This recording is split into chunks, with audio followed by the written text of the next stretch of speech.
J'ai tenu ici à Stains avec les élus de l'équipe municipale à répondre favorablement à la demande de plusieurs associations locales, mais également des associations qui gravitent un peu partout dans la région et en France, associations de ressortissants congolais qui souhaitaient organiser une initiative forte, une mobilisation pour justement dénoncer la situation grave qui se déroule au Congo et plus particulièrement dans la partie est du Congo, à Kivu.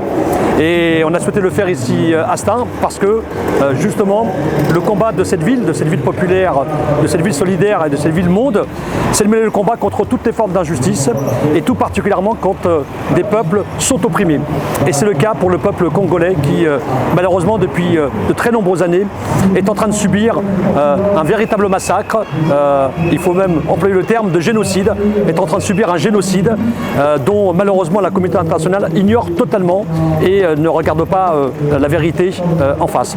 Donc il était important pour moi, en tant que maire de cette ville de Stains, avec les élus, il y avait aussi également la présence du maire de l'île Saint-Denis, Mohamed Glambali, la présence du député Carlos Bilongo qui porte fortement cette question au sein du Parlement. Il était important pour nous de témoigner de notre solidarité, de notre soutien à nos amis, à nos frères, à nos sœurs originaires du Congo. Parce que ce qui se passe au Congo ne concerne pas que les Congolais, mais concerne le monde entier. Cette injustice, cette situation, je dirais, intolérable, inqualifiable, dont malheureusement les responsables politiques du monde entier tournent le dos, est inacceptable.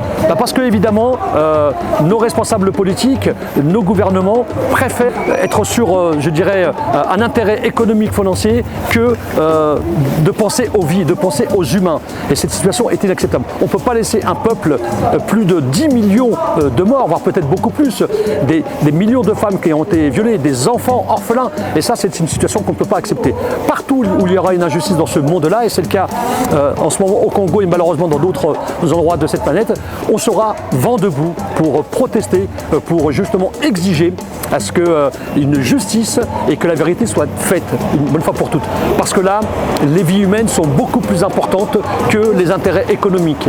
Et une vie humaine est tout aussi importante ici en France, à Stains, qu'au Congo ou partout dans le monde. Donc voilà, notre présence ce soir, notre participation à cette mobilisation importante témoigne, je dirais, de notre engagement et de notre détermination forte pour justement soutenir le peuple du Congo.